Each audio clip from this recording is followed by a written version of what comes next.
Baik, Assalamualaikum warahmatullahi wabarakatuh. Perkenalkan, nama saya Reski, Stambuk F55119047.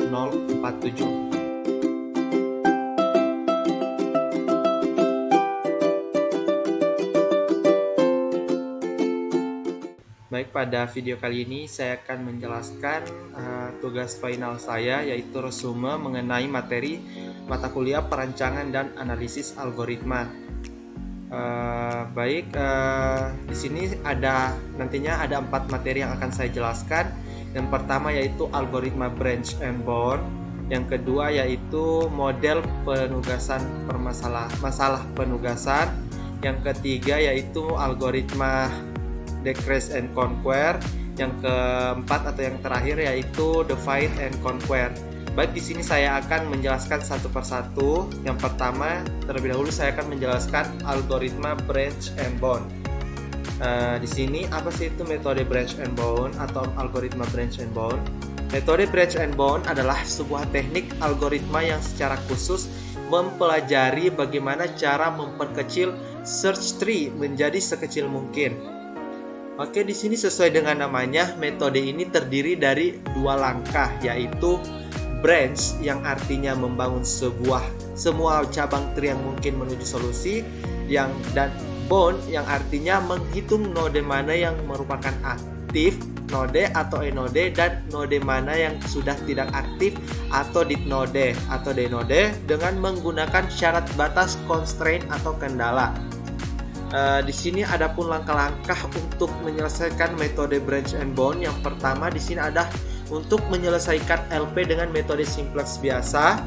Yang kedua, teliti solusi optimumnya. Di sini kita akan melihat jika variabel basis yang diharapkan itu bulat adalah bulat, nantinya jika nilai yang diharapkan itu bulat sudah mencapai solusi optimumnya, berarti nilai optimum bulatnya itu telah tercapai.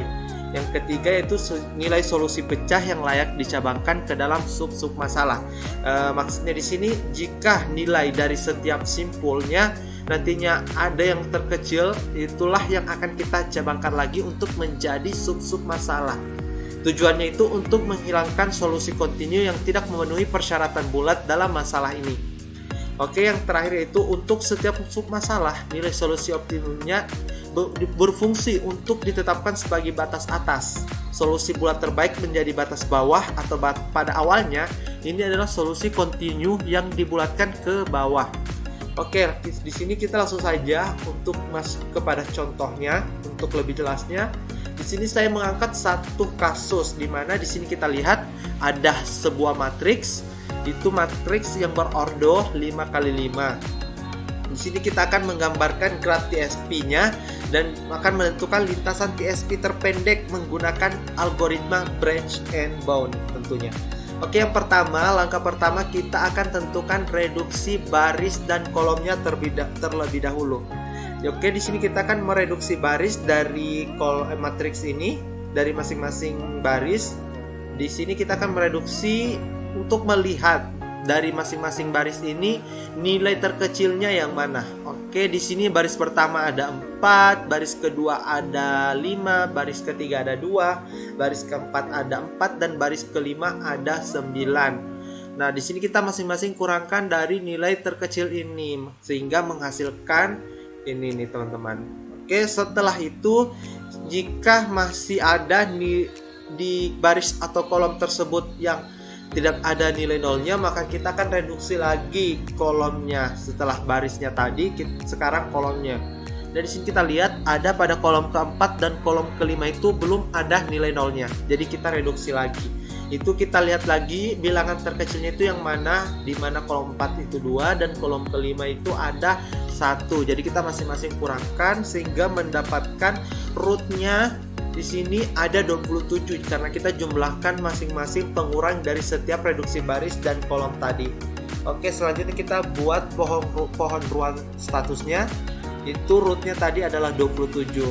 Selanjutnya kita akan memecah lagi nih simpul ini menjadi beberapa simpul, yaitu kita akan memecah menjadi 4 simpul. Di sini ada simpul kedua, simpul ketiga, 4 dan 5. Masing-masing simpul ini kita cari lagi nilai-nilainya, sehingga kita dapatkan nilai-nilai terkecilnya, dan nilai terkecil ini kita uraikan lagi beberapa sub. Nah, ini nilai terkecilnya itu berada di simpul keempat. Jadi kita lihat pada simpul keempat atau lintasan keempat ini.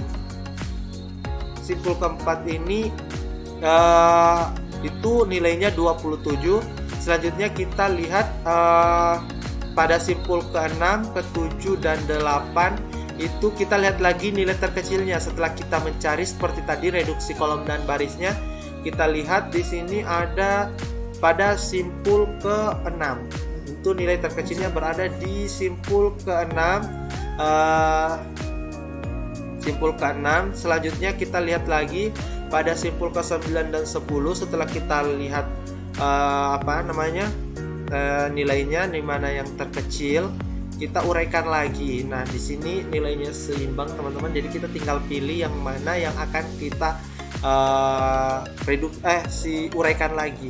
Nah, di sini hasil akhirnya nantinya kita lihat ada simpul ke-11 yaitu 1, 4, 2, 3, 5.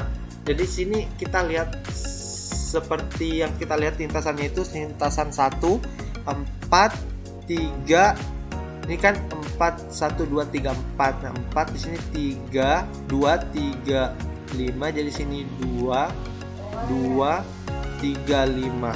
2, 3, 5. Nah, setelah itu semuanya selesai, kita lihat bobotnya berapa, yaitu 20. Harusnya sih 27 sih. Astaga, saya salah hitung. Oke, harusnya di sini 27.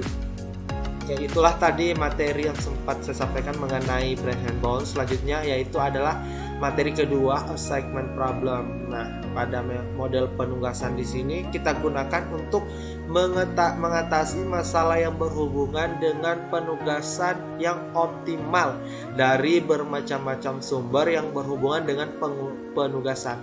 Nah, di sini ada bermacam-macam sumber yang produktif atau personalia yang mempunyai tingkat efisien yang berbeda-beda untuk tugas yang berbeda-beda pula. Nah, di sini ada contoh kegiatan yang termasuk masalah penugasan. Masalah antara lain yaitu penempatan karyawan pada suatu posisi jabatan di perusahaan, pembagian wilayah tugas salesman, pembagian tugas dalam satu tim renang estafet, dan berbagai contoh kasus dalam masalah penugasan lainnya. Nah, di sini juga saya mengangkat satu kasus sebagai contoh untuk kita bahas bersama, yaitu sebuah perusahaan yang bergerak di bidang industri sedang membuat lowongan pekerjaan akan melakukan wawancara di beberapa job. Oleh karena itu ada 4 pelamar pekerja untuk mengisi job tersebut yang akan diberikan job dengan masa percobaan waktu tertentu. Nah, di sini kita waktu yang diperlukan setiap pelamar itu sebagai berikut. Jadi kita lihat langkah kerjanya di sini. Nah, di sini sesuai dengan tabel yang kita uraikan tadi. Di sini ada beberapa pelamar dan beberapa job, ada 4 job, dan di sini kita uraikan waktu yang berbeda-beda sesuai dengan waktu yang ditentukan oleh perusahaan. Oke. Selanjutnya setelah itu kita tentukan dulu nilai terkecil dari setiap barisnya. Nah, di sini ada bilangan 2 untuk di baris pertama, di baris kedua ada 3, di baris keempat ada 2, dan di baris keempat ada 5. Setelah itu kita tentukan job masing-masing pelamar. Nah, yang pertama kita menentukan job dari orang pertama. Di sini kita lihat ada baris pertama, kolom pertama. Maksudnya di sini ada 2. Jadi di sini kita tentukan lagi nilai terkecilnya yang mana saja. Setelah itu kita jumlahkan sehingga menghasilkan nilai 14. Begitupun dengan orang pertama, job kedua, job ketiga, dan job keempat. Nah, setelah itu kita cari, kita lihat lagi di sini kita buat bagannya atau pohonnya, tree-nya. Jadi lihat nilai terkecil ini, di mana nilai terkecil ini kita akan uraikan lagi. Jadi kita akan uraikan lagi menjadi job pertama. Kita tidak tentukan lagi dia jadi nilai orang pertama ini dia akan bekerja 14 hari berada di job ke-1. Berada di job ke-1 dengan waktu kerjanya itu 14 hari. Oke, yang kedua kita menentukan job pelamar orang kedua nih. job pelamar orang kedua begitu juga. Setelah kita tentukan dari job pertama sudah kita abaikan, jadi kita lihat lagi pada job kedua orang kedua. Setelah itu pada job ketiga, job 4, begitupun selanjutnya. Nah, di sini kita lihat lagi mana waktu yang terpendek. Nah, di sini ada job ketiga, waktu terpendeknya. Jadi pada job ketiga ini nantinya akan menjadi orang kedua ini, dia akan menempati job ketiga dengan waktunya juga 14 hari untuk menyelesaikan pekerjaan tersebut. Nah, selanjutnya yaitu kita menentukan job pelamar orang ketiga, apakah dia akan berada di job kedua atau job keempat. Nah, di sini kita cari seperti halnya yang tadi sama. Setelah itu kita buatkan pohonnya bagaimana. Setelah kita lihat perbandingkan di mana yang nilainya terkecil. Nah, di sini ada job keempat nilainya 15 dan job kedua 17. Jadi orang ketiga ini dia menempati job keempat dengan waktu kerjanya yaitu 15 hari. Nah, selanjutnya kita menentukan job pelamar orang keempat. Setelah tadi kita hitung semua, di sini kita tinggal menghitung sisa dari otomatis dari masing-masing job yang telah didapatkan oleh orang ke-1, 2, dan ketiga. Dan di sini ada job kedua yang belum terisi, jadi otomatis orang keempat mengambil job kedua dengan waktu kerja 15 hari juga. Oke, selanjutnya materi yang ketiga yaitu algoritma decrease dan conquer. Nah, di sini decrease and conquer yaitu metode desain algoritma dengan mereduksi persoalan menjadi beberapa subpersoalan yang lebih kecil. Tetapi selanjutnya hanya memproses satu subpersoalan saja, berbeda dengan divide dan conquer yang memproses semua subpersoalan dan menggabungkan semua solusi setiap subpersoalan. Decrease and conquer terdiri dari 2 tahap seperti dengan namanya, yang mana yang pertama yaitu decrease dan kedua yaitu conquer. Tidak ada tahapan combine dalam decrease and conquer, berbeda dengan divide and conquer. Jadi di sini kita langsung saja kepada contoh dari algoritma decrease and conquer. Untuk lebih jelasnya, di sini saya mengangkat satu kasus yang mana di sini kita temukan median untuk menemukan cara menemukan median dari bilangan-bilangan acak tersebut. Ada 8, 93, 5, 40, 13, 6, 93, 10, dan 6. Dari deret ini kita akan mencari mediannya. Nah, pada soal ini K-nya itu sama dengan 9. Karena 9 kita bagi 2, jadi kita tambah 9 tambah 1 bagi 2 yaitu 5. Sehingga persoalannya adalah mencari elemen terkecil kelima di dalam senarai ini. Partisi senarai dengan memilih elemen pertama sebagai pivot. Nah, pada penyelesaiannya ini pada bilangan ke ini tahapan pertama kita tentukan pivotnya itu berada di elemen pertama yaitu 8. Selanjutnya kita tentukan variabel I-nya dan J-nya, di mana I ini berada di sebelah kanan pivot dan nilai J-nya itu berada di sebelah kanan I-nya, di tengah-tengah dari I. Setelah itu nantinya kita I, dan jika I-nya itu lebih kecil dari J, I-nya itu lebih besar dari J, maka nantinya kita tukar posisinya. Jadi menghasilkan posisi 6 itu berada di posisi I dan posisi itu berada di posisi J atau 93. Oke, setelah itu kita dapatkan lagi pada ini kita tentukan lagi di mana I-nya itu 40 itu dan J-nya adalah 6 lagi. Setelah itu karena 6 itu terkecil dari sebelah kanannya I. Jadi di sebelah kanan itu sama dengan J. Untuk mencari J, nilai J-nya kita lihat posisinya berada di sebelah kanan I yang nilainya itu bilangan terkecil. Nah, di sini bilangan terkecil dari sebelah kanan itu adalah 6. Jadi kita kasih nilai J-nya itu 6. Setelah itu kita cross lagi karena I-nya itu lebih besar dari J, maka kita tukar lagi posisinya. Setelah itu dia akan menemukan posisinya itu 8, 6, 5, 6, 13, 40, 93, 10, 93. Karena di sini juga pivotnya lebih besar dari J, maka kita cross lagi, kita silang nilainya. Maka posisi 6 ini berada di posisi 8 dan posisi 8 ini berada di posisi 6. Oke, nah di sini sudah kita dapatkan hasil partisinya, yaitu posisi sekarang yaitu 6, 5, 8, 13, 40, 93, 10, 93. Karena di sini 4 itu masih lebih kecil dari 5, jadi kita proses lagi setengah bagian kanannya dari nilai tengah tersebut.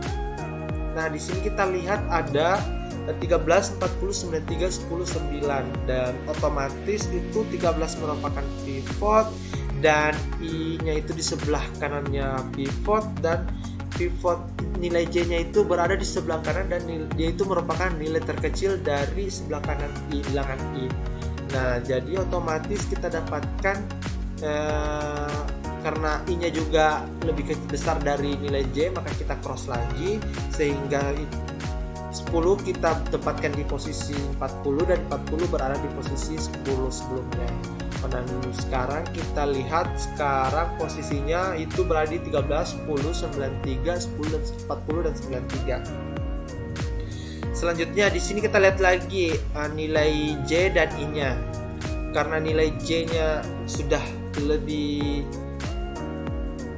sebelah kiri dari nilai I, maka di sini kita sudah tidak meng-cross lagi, tinggal kita lihat nilainya sudah benar atau belum. Selanjutnya kita lihat pivotnya. Apabila pivotnya lagi masih lebih besar dari J-nya, maka kita cross lagi. Jadi nilai 10 itu berada di pivot, sekarang bernilai pivot, dan 13-nya itu kita silakan ke posisi 10 tadinya. Jadi di sini kita lihat karena S-nya itu 6 dan kita akan mencari nilainya S itu 5, jadi di sini karena 6 lebih besar 5, jadi kita proses lagi setengah bagian kirinya. Setelah itu kita dapatkan setengah bagian kirinya nilainya ini, karena S5 sama dengan 5, maka ditemukan mediannya yaitu 10. Jadi setelah itu kita sudah menemukan lah teman-teman di sini nilai mediannya 10. Dari tadinya itu nilai 10-nya berada di kedua dari terakhir, sekarang sudah berada di tengah. Jadi itu kita mencari nilai tengahnya berdasarkan algoritma decrease and conquer, itu menghasilkan kita temukan nilai mediannya itu berada pada bilangan 10 atau S5 sama dengan 5. Oke, selanjutnya di sini ada algoritma binary and search. Ini merupakan bagian dari algoritma divide and conquer, tapi lebih khusus kita akan tempatkan pada materi algoritma decrease and conquer. Ini merupakan algoritma pencarian biner atau pemilihan biner. Nah, ini merupakan sebuah teknik untuk menemukan nilai tertentu dalam sebuah larik atau array linear dengan menghilangkan setengah data setiap langkah. Dipakai secara luas tetapi tidak secara eksklusif dalam ilmu komputer.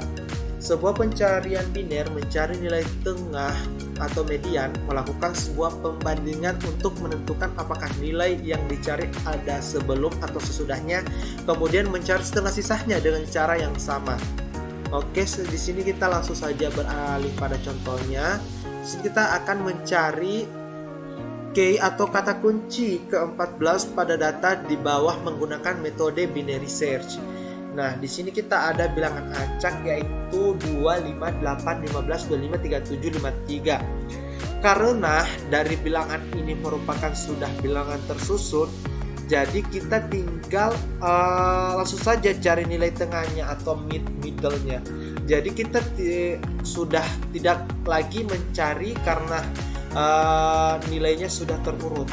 Jadi kita langsung saja bandingkan nilai tengah dengan K yang dicari, karena tadinya K-nya itu kita cari 15 dan K-nya yang didapat juga ada 15. Karena mid sudah bernilai sama, maka proses pencarian ini kita anggap selesai karena mid sama dengan K-nya, nilai mid-nya sama dengan nilai K-nya. Jadi proses pencariannya kita anggap selesai. Oke, kita beralih lagi pada materi yang terakhir, yaitu algoritma divide dan conquer. Baik, pada pemrograman ini, pemrogram bertanggung jawab atas implementasi solusi. Pembuatan program akan menjadi lebih sederhana jika masalah dapat dipecah menjadi submasalah yang dapat dikelola. Di sini kita akan menyelesaikan masalah komputer berhadapan dengan 4 hal, yaitu di sini kita akan menggunakan algoritma divide dan conquer. Yang pertama nih, kita akan pemahaman keterhubungan elemen-elemen data yang relevan terhadap solusi secara menyeluruh. Yang kedua yaitu kita akan pengambilan keputusan. Cara pengambilan keputusan kita mengenai operasi-operasi yang dilakukan terhadap elemen-elemen data. Yang selanjutnya yaitu perancangan representasi elemen-elemen data di memori sehingga memenuhi kriteria berikut. Yang pertama, memenuhi keterhubungan logik antara elemen-elemen data, dan yang kedua yaitu operasi-operasi terhadap elemen-elemen data dapat dilakukan secara mudah dan efisien. Jika kedua ini sudah kita dapatkan, maka perancangan representasi elemen-elemen data di memori dapat kita penuhi. Nah, kita akan beralih kepada langkah yang terakhir. Selanjutnya itu pengambilan keputusan mengenai bahasa pemrograman terbaik untuk menerjemahkan solusi persoalan menjadi program. Jadi persoalan yang komputer yang kita dapatkan sebelumnya dapat kita selesaikan menggunakan algoritma divide dan conquer ini, yaitu algoritma yang dapat kita pecah-pecah menjadi submasalah yang dapat kita kelola. Oke, selanjutnya di sini kita akan langsung saja kepada contoh soalnya. Di sini ada misalnya nih, diketahui tabel A yang berukuran n elemen sudah berisi nilai integer untuk menentukan nilai minimum dan nilai maksimum sekaligus di dalam tabel tersebut. Misalkan tabel A berisi elemen-elemen sebagai berikut. Nah, di sini kita lihat ada nilai acak yaitu 3, 10, 19, 5, 17, 1, 3, 1, 2 dan 10 dan 20. Nah, berdasarkan nilai pada tabel ini akan kita dasarkan pada algoritma secara divide dan conquer. Nah, yang pertama kita akan membagi 2 dari tabel tersebut. Nah, setelah itu kita solve atau pecahkan. Tentukan minimal dan maksimal pada tiap bagian ini. Maksudnya kita akan menentukan nilai-nilai minimum dan maksimum pada setiap bagiannya. Nah, pada bagian sebelah kiri kita tentukan minimalnya itu sama dengan 3 dan maksimalnya itu sama dengan 19. Begitu juga pada sebelah kanan kita tentukan juga minimal dan maksimumnya. Sehingga setelah kita temukan, di sini kita akan combine ulang. Akan kita sambung ulang untuk melihat yang mana minimal dan maksimumnya yang terkecil dan yang terbesar pada setiap label ini. Nah, setelah itu ukuran tabel hasil pembagian dapat dibuat cukup kecil sehingga mencari minimum dan maksimum dapat diselesaikan atau di-solve secara lebih mudah dalam memecahkan submasalah sehingga kita dapat kelola. Dalam hal ini ukuran kecil yang dipilih adalah 1 elemen atau 2 elemen. Baik, teman-teman, semoga dapat dipahami pada materi terakhir ini.